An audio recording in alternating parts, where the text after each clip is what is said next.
Et si on en parlait aujourd'hui, nous avons notre sujet enfants surdoués, comment les orienter? C'est une grosse interrogation à laquelle nous allons essayer de répondre sur ce plateau. Absolument, les enfants surdoués ne sont pas comme tous les autres enfants, ce sont des enfants extraordinaires, ce sont des enfants à part entière, mais totalement à part, qu'on ne peut pas traiter comme tous les enfants ordinaires. Et aujourd'hui, pour en parler, nous avons sur ce plateau deux invités. D'accord, deux invités. Je voudrais bien présenter Monsieur Pascal Kpamegan.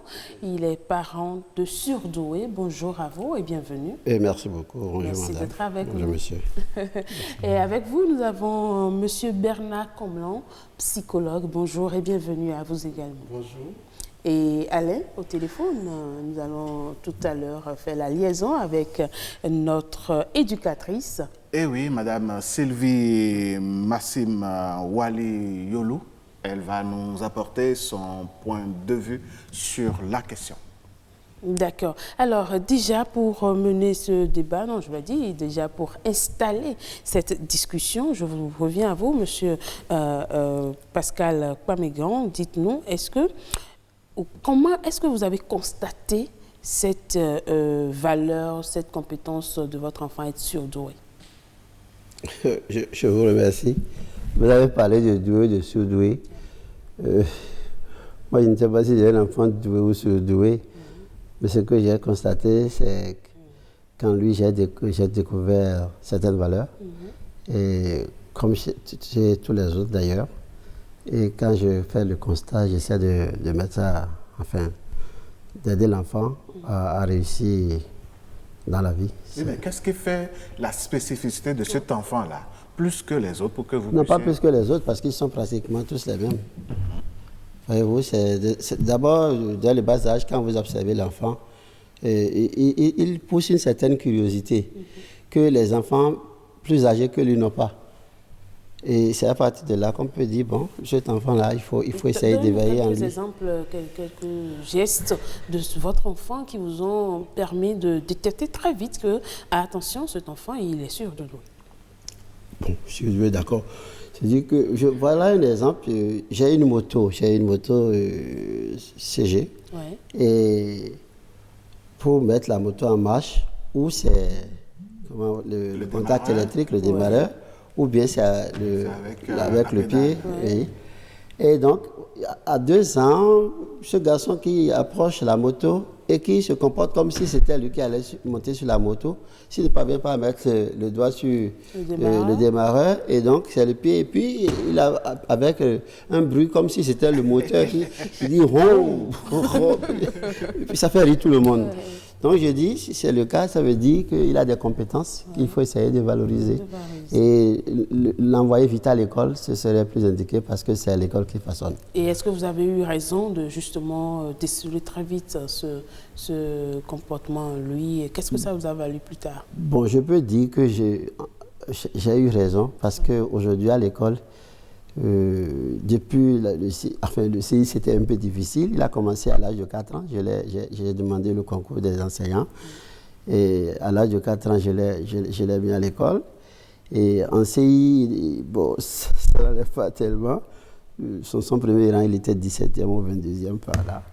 Mais par la suite, dès qu'il a pris la première place, c'est comme ça, il est resté jusqu'à aujourd'hui. Il est en seconde actuellement à 13 ans. Ça donne vraiment envie d'avoir des enfants surdoués. Ah oui, à 13 ans en seconde, c'est qu'il a vraiment évolué. Mais dites-nous, Monsieur Comlan, Bernard, comment est-ce qu'on arrive, vous, en tant que professionnel psychologue, comment est-ce que vous arrivez à détecter un enfant surdoué qui est différent des autres enfants? Oui, merci.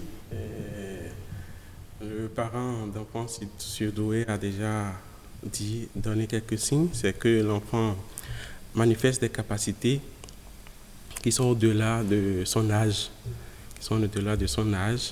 Et donc, à partir de ces signes, de la curiosité, à partir des actes qu'on trouve que ces actes ne font pas partie de son stade de développement, à partir de tous ces éléments-là, on arrive maintenant à aller chez le professionnel, le psychologue, le pédopsychologue ou le pédopsychiatre, qui fait les tests. Il y a des tests appropriés.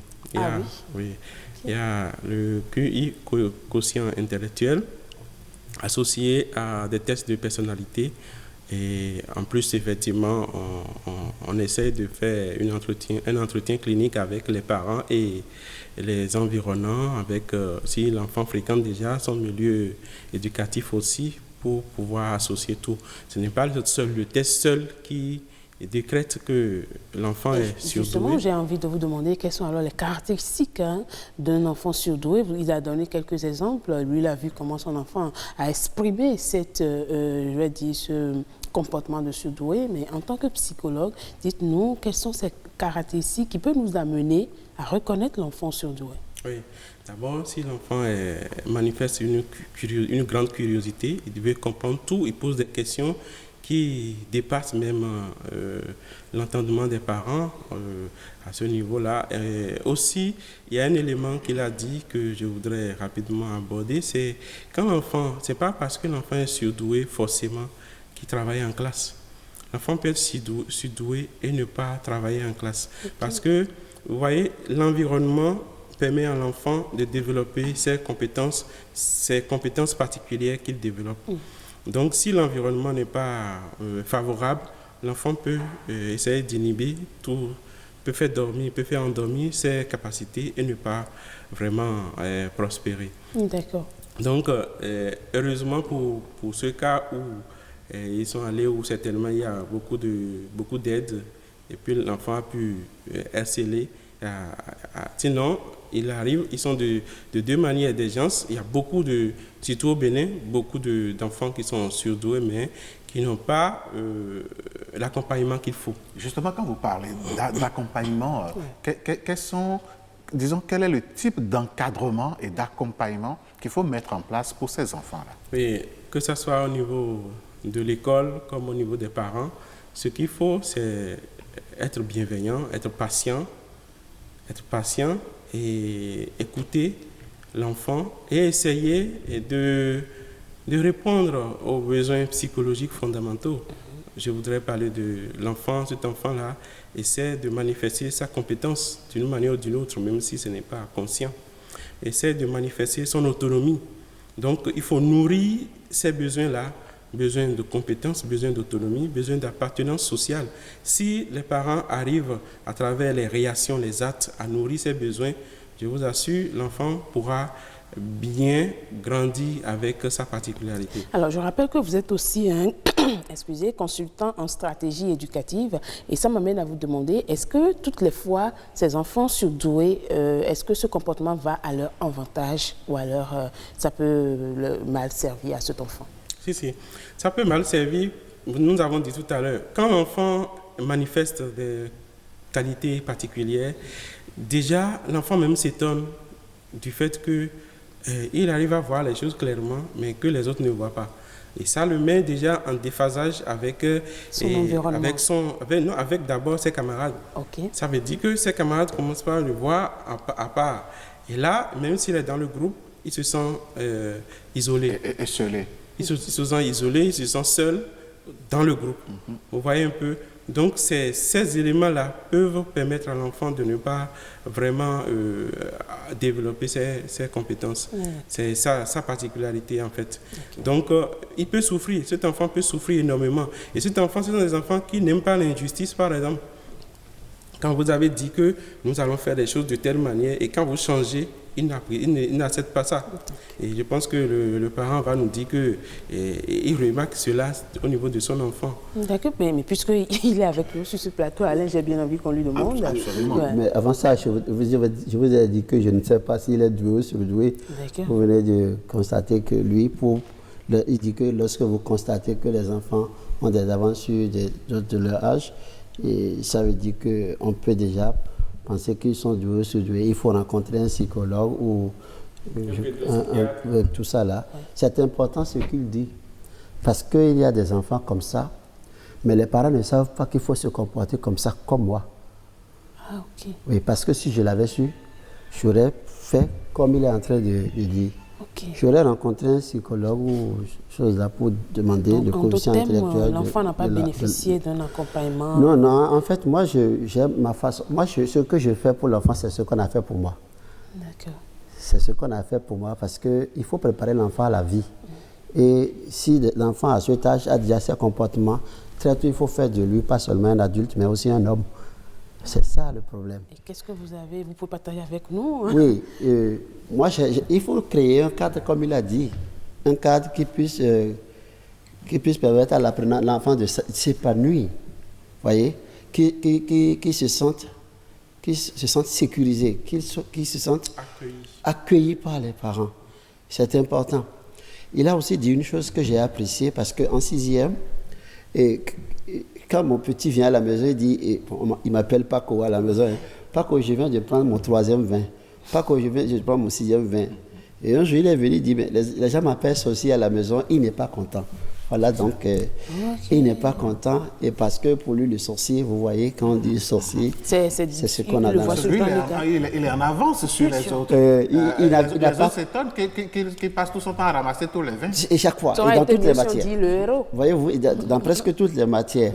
Et donc, je lui ai dit, non, mais les gens ne sont pas en train de dramatiser. Hein. C'est le sorcier qui sont en train de dire là, c'est celui qui prend tous les vins. Donc, ça là ne doit pas te faire chose. Hein. Il vaut mieux continuer. Et puis par la suite, c'est devient le sorcier, il devient le sorcier.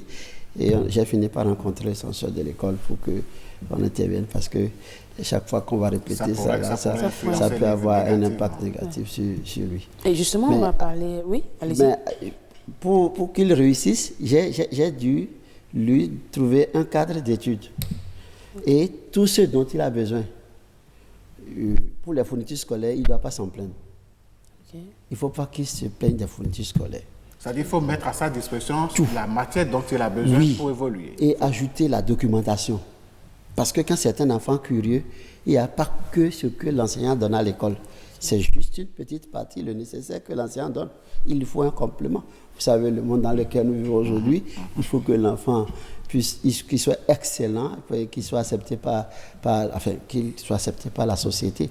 Et donc, j'ai créé ce cadre-là pour lui permettre d'étudier correctement. Justement, vous vivez cette expérience, mais il y a des parents, lorsqu'ils remarquent un certain nombre de comportements extraordinaires au niveau de leurs enfants, un enfant qui veut démonter cet objet pour voir ce qu'il y a dedans, un enfant qui est curieux d'aller voir telle autre chose, on dit non, ne fait pas, on passe tout le temps à brimer l'enfant, à même le brutaliser. Comment voyez-vous ce genre de comportement et qu'est-ce que vous pouvez dire par rapport à ça? Non, je crois que c'est de l'ignorance. Il y a des interdictions qu'on peut faire à l'enfant. Par exemple, les dangers. Lorsque mon technicien vient à la maison, le petit garçon avec lui pour découvrir ce qui se passe. Mais lui, il est avec le courant. C'est dangereux. À cet âge, il ne sait pas encore ce que ça signifie courant. Et donc, quand vous laissez l'enfant aller vers le courant, il pourra être électrocuté. Voyez-vous, il pourra être électrocuté. Et donc, il faut suivre l'enfant. Il y a des trucs qu'on peut lui interdire, il y a des choses qu'on ne peut pas lui interdire parce que cela participe du développement mental de l'enfant. Oui. En tout cas, c'est... Oui. Il a dit quelque chose. Il a dit que quand l'enfant vient, il dit j'ai mon 6e, 7e, 20, ça veut dire quoi? Ça veut dire que l'environnement était favorable pour l'enfant, pour que l'enfant puisse compter, mais commencer par compter les 20. Vous voyez? Donc, ce que nous avons dit, que l'environnement soit favorable. Et l'environnement soit favorable, c'est de permettre à l'enfant de développer, comme j'ai dit, les besoins psychologiques fondamentaux, qui sont seulement au nombre de 3. Nous avons souvent les parents qui donnent le matériel, qui donnent tout ça, mais les besoins psychologiques, on ne prend pas soin de ça. Les besoins psychologiques, c'est permettre à l'enfant de nourrir son besoin de compétences. C'est son besoin de compétences qu'il veut montrer à papa qui est une figure de référence dans sa vie. Il veut lui montrer que j'ai fait des performances. Vous voyez, et papa accueille bien ce qui lui donne plus de liberté à avancer, à découvrir, peut-être pour, entre guillemets, épater papa. Vous voyez un peu? Donc que les parents, même si au Bénin, on n'a pas cette culture-là d'aller directement vers les professionnels, et pas forcément parce qu'on ne veut pas, mais parce qu'on ne sait pas, il a dit tout à l'heure. Donc, il faut qu'on ait d'abord cette à faciliter, à faire, pas forcément à faire comme il l'a dit, comme les parents les ont gardés. Parce que ça, pour le cas de ce parent, peut-être qu'on l'a bien gardé et cela a fait conséquence. Mais si les parents qui n'ont pas été bien gardés, comme l'exemple que vous avez donné tout à l'heure, si c'est un parent comme ça, maltraiter l'enfant. Voilà, ils vont dire c'est comme ça on m'a appris, donc je prends l'enfant de cette manière. Donc pour dire, l'essentiel c'est de donner cet environnement-là. Et quand on a la possibilité de voir un professionnel, il faut voir un professionnel. Je propose qu'on revienne après la voix pop réalisée par Yasmine Damata, une manière de permettre aux concitoyens de d'intervenir également dans cette émission. Et on reviendra sur les astuces ou comment développer justement ce côté surdoué de l'enfant. On suit la voix pop, on revient. Malheureusement, au Bénin, on n'a pas un système qui suit ses élèves. Ils sont dans l'ensemble de tous les élèves, on les retrouve. Mais la plupart des collèges, ces élèves se retrouvent en série C, qui est une série spéciale dans des collèges qui n'a pas assez d'effectifs.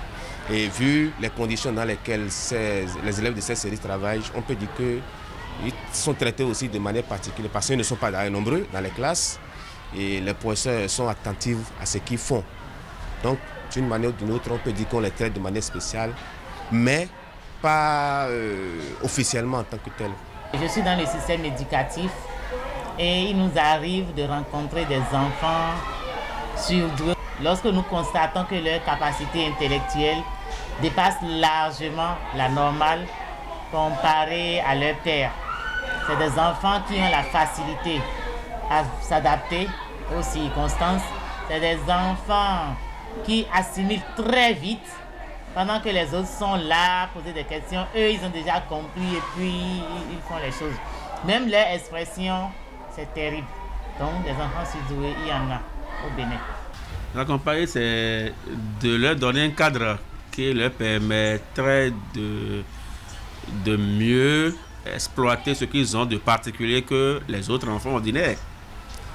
Si on découvre un enfant qui a un talent, qui a un plus que les enfants ordinaires, il faut les accompagner. S'il y a une structure qui peut s'en occuper, je crois que ce serait bien.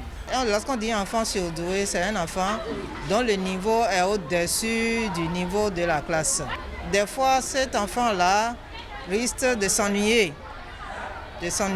Donc, pour ne pas étouffer en lui ses potentialités, étant donné que notre métier, c'est un métier de sacerdoce, ce sera un plus que l'enseignant va faire, c'est-à-dire cet enseignant, il peut le prendre en aparté, bien sûr, hors cours, ou bien l'accompagner pendant qu'il est en situation de classe et lui donner certains exercices pour lui permettre de mettre en exploitation cette énergie excédente qu'il a.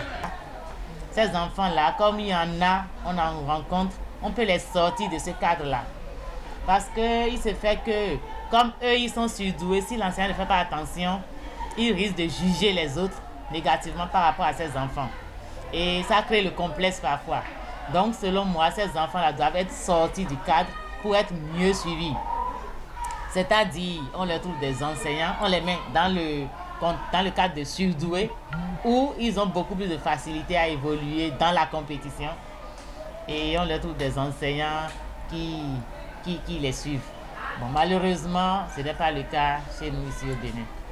Oui, cette année, on en a enregistré, mais où les amener, on a juste écrit à orienter, tout simplement dans les documents. Spécifiquement, il n'y a pas ce que nous faisons, un traitement particulier pour cela. Et nous souhaitons que cela soit fait ainsi parce qu'ils ont beaucoup à donner. Et si c'était possible qu'ils aient un traitement spécial et qu'on leur donne la possibilité d'aller dans les formations professionnelles où ils peuvent exceller mieux, vraiment, ça sera bien. Donc, Nous excuses pour la qualité du son de cette dernière intervention. Alain, nous avons suivi ensemble avec nos invités la réaction ou les réactions, je vais dire, de nos concitoyens. Oui, absolument. C'est ce que nous disons.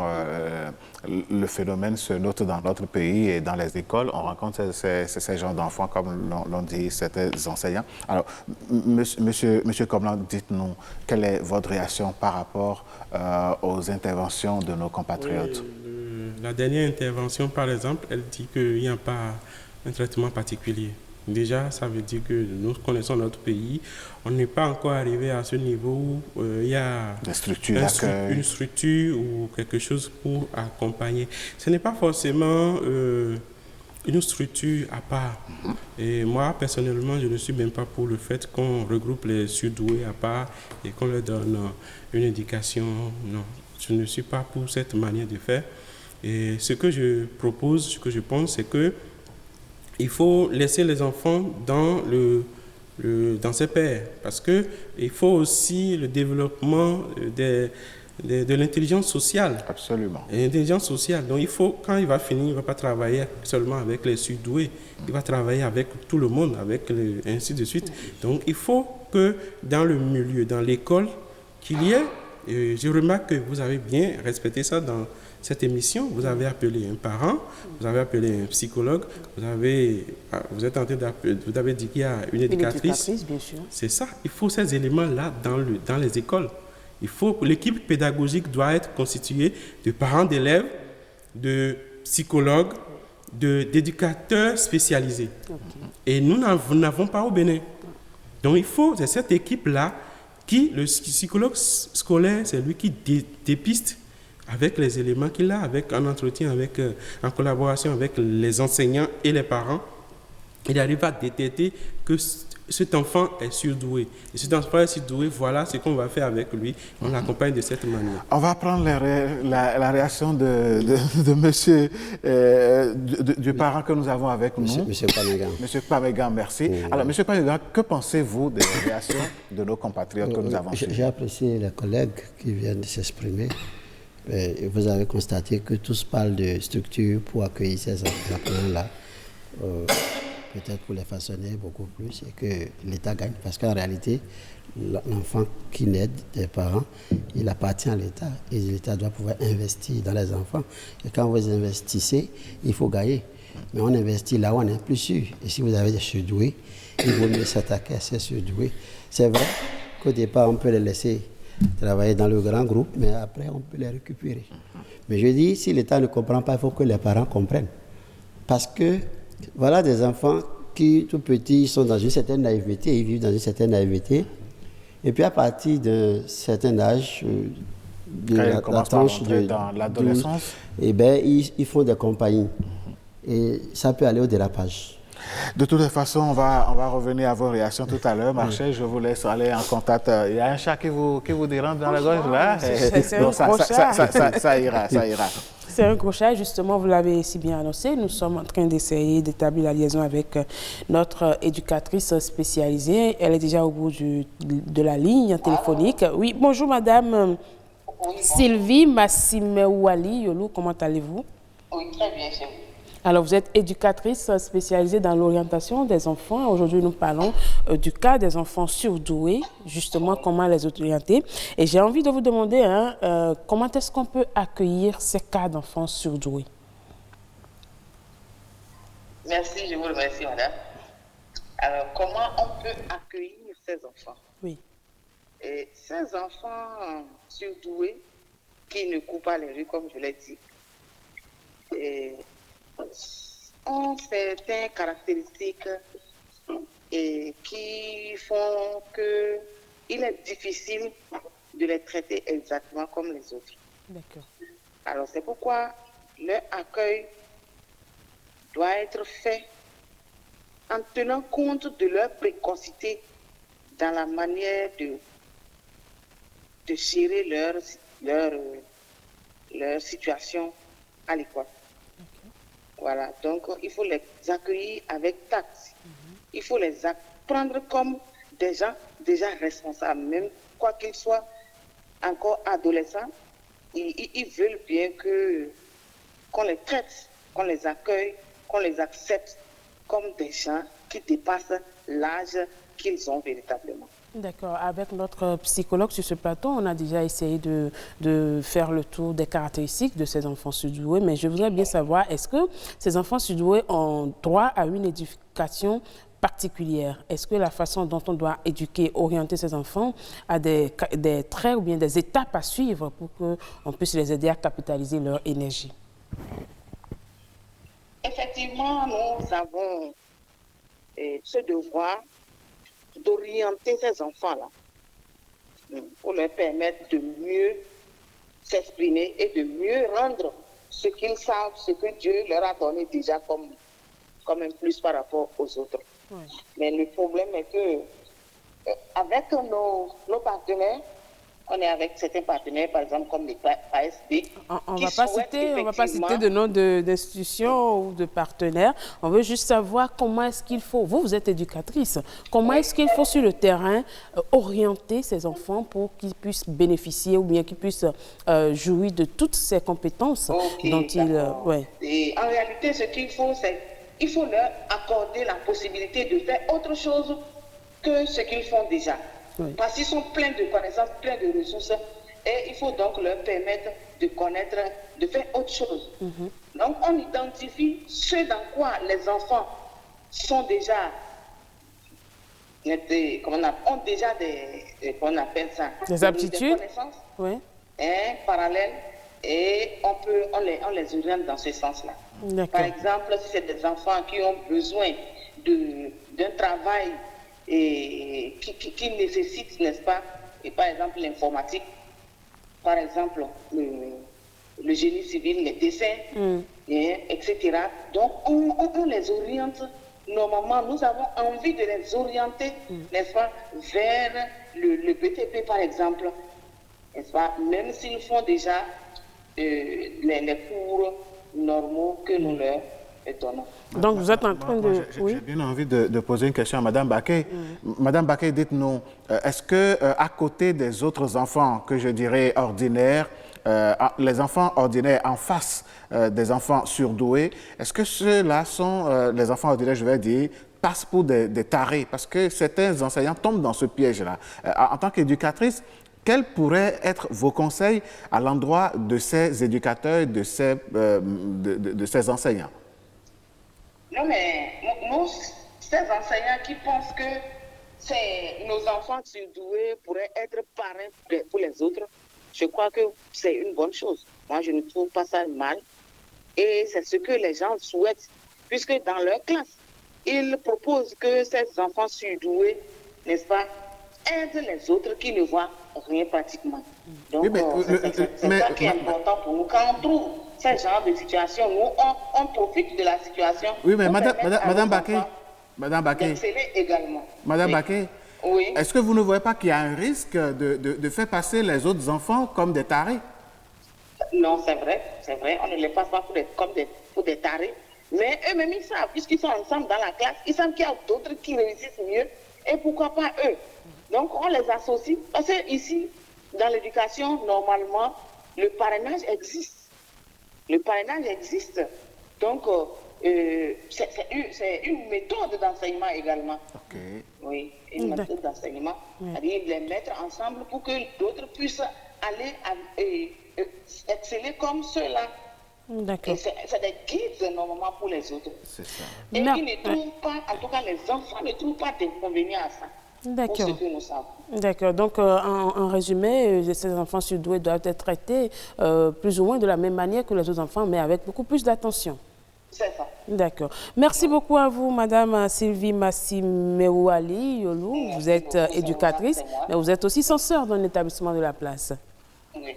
Très bonne journée à vous. Merci, pareil à vous. Alors, chers psychologues, vous avez écouté notre invitée au bout du téléphone. Elle a fait la part des choses. Elle a même suggéré, comme vous, qu'on devait mettre ses enfants ensemble. Je voudrais aborder un élément qu'elle a dit. Faisons beaucoup attention pour ne pas frustrer ou bien pour ne pas créer d'autres problèmes au niveau des enfants que nous allons appeler... Surdoués. Non, normaux. Normaux. Ordinaire. Bon, s'il y a d'enfants ordinaires. Bon. De toute façon, c'est ça la complexité de l'affaire. Parce que, vous voyez, est-ce que réellement, quelque part, est-ce que tous les enfants ne sont pas surdoués? C'est une question que moi je me pose. Quelque part, tous les enfants sont surdoués. Donc, ce n'est pas seulement...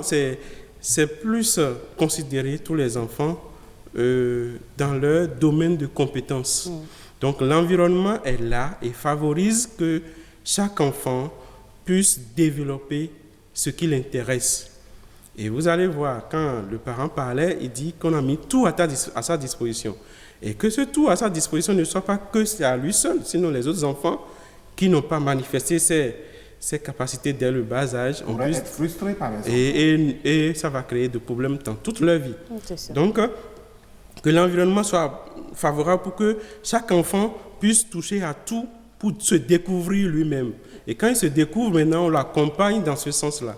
Je pense que c'est capital. Et au niveau des enseignants, les enseignants ont une mission noble, mais très, très complexe, très, très ardue.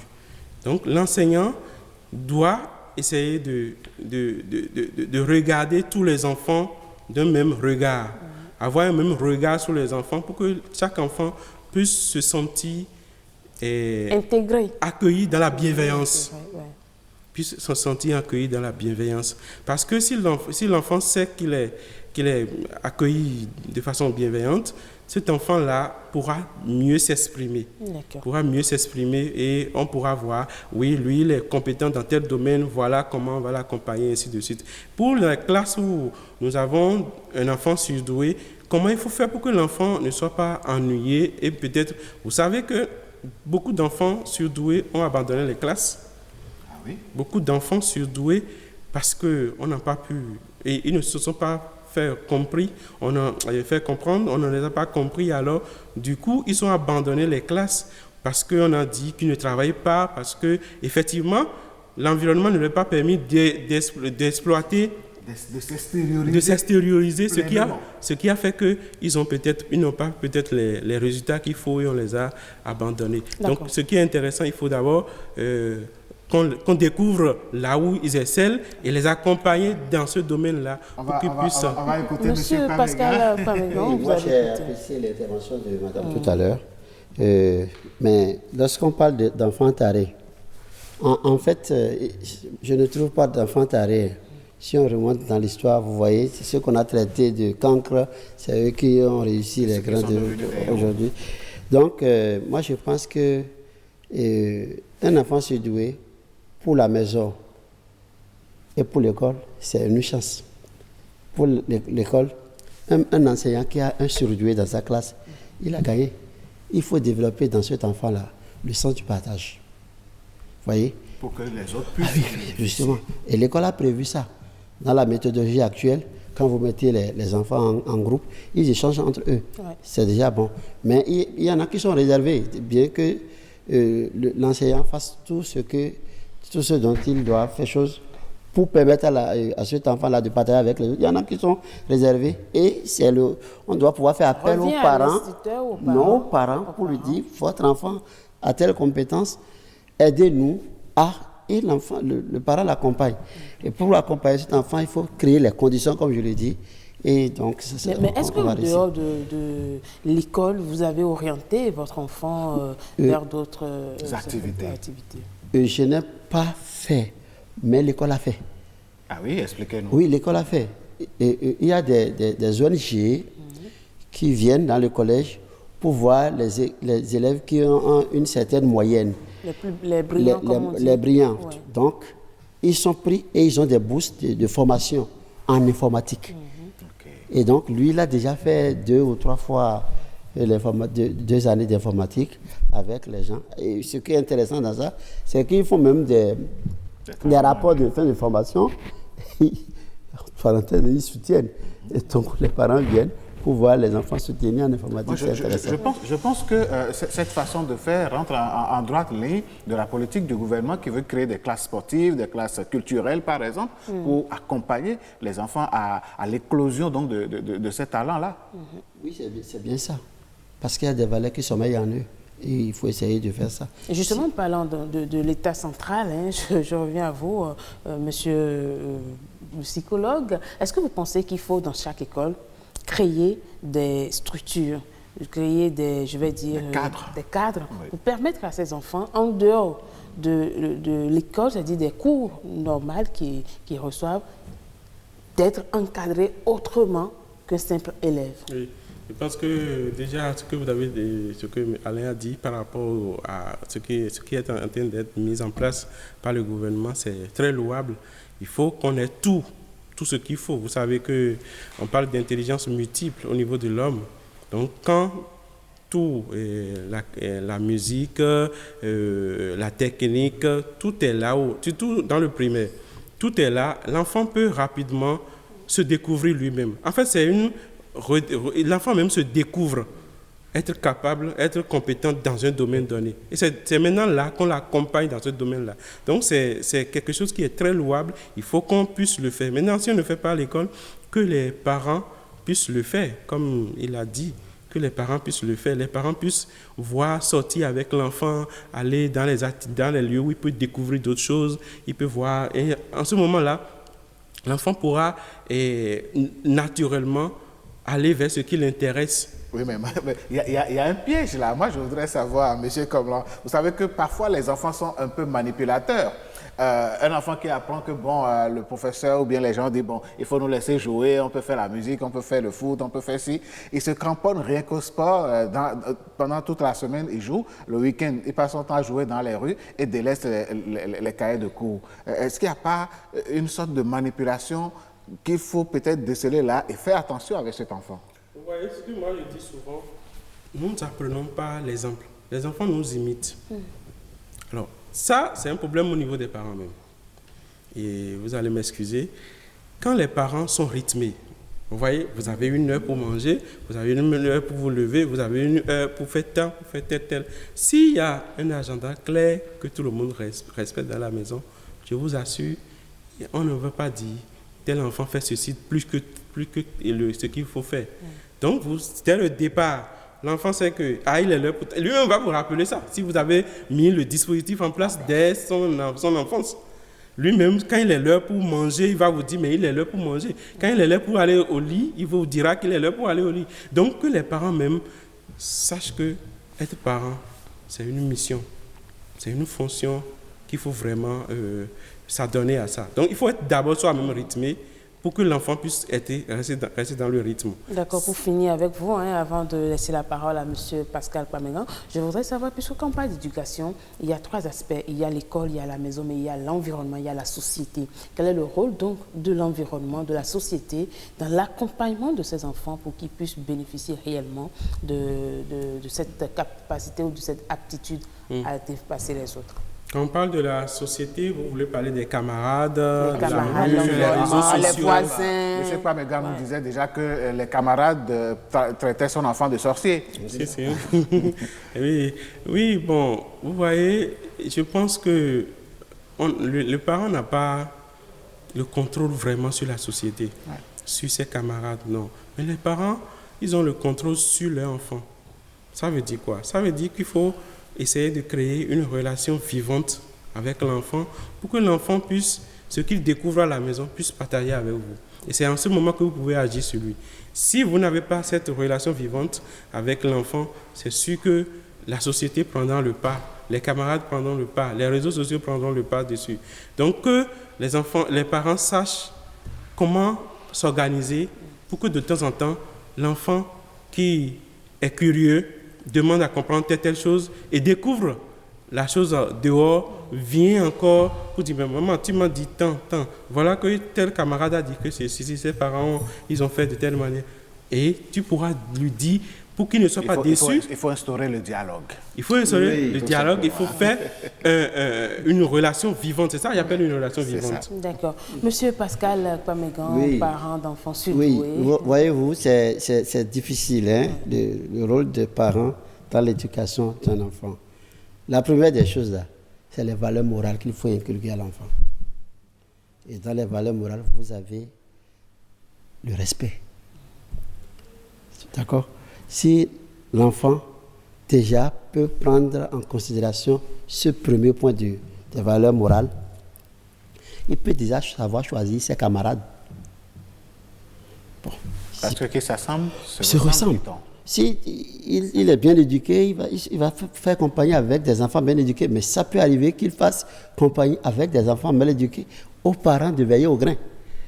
Et quand les enfants arrivent, il faut voir leur comportement. Si ça n'arrange pas, aux parents de dire à l'enfant, cette compagnie ne me plaît pas, corrige. Corrige. Et l'autre chose, il faut y mettre les sanctions. Il faut y mettre les sanctions. Il faut faire la politique du bâton et de la carotte. Oui, il faut y mettre les sanctions. Les sanctions peuvent être négatives comme positives. D'accord? Quand l'enfant fait mal, il faut dire que c'est mauvais. Et apporter la sanction adéquate. Quand c'est bon, il faut également dire c'est bon et savoir ce qu'il faut faire pour l'encourager davantage. Merci beaucoup. Le parent est beaucoup plus impliqué dans cette affaire. Oui. Merci beaucoup. Merci beaucoup à vous, monsieur Pascal Pamégan. Vous êtes parent de Sudoué. On a compris que vous avez joué un très grand rôle dans l'éducation de votre enfant. On vous souhaite une bonne chance. Et on est sûr que cet enfant deviendra, pourquoi pas, le président de la République demain. Merci également à vous, monsieur Bernard Comlan, psychologue. Nous avons appris beaucoup de vous, comment détecter ces enfants Sudoué, comment les accompagner dans la société, dans la famille, comme à l'école. En tout cas, c'est toute une, je vais dire, c'est une émission bien enrichie en informations et surtout en conseils pour vous, parents de surdoués, même pour vous, parents ordinaires. Vous savez désormais comment faire pour encadrer vos enfants, qu'ils soient surdoués ou pas. Le plus important, c'est d'avoir beaucoup d'attention aux enfants. Alain Sochoa. Absolument, si vous venez de le dire, il faut accorder de l'attention à l'enfant, il faut instaurer le dialogue, il faut faire la politique du bâton et de la carotte, et donc pour instaurer une bonne ambiance entre vous et les enfants, et tout ira bien.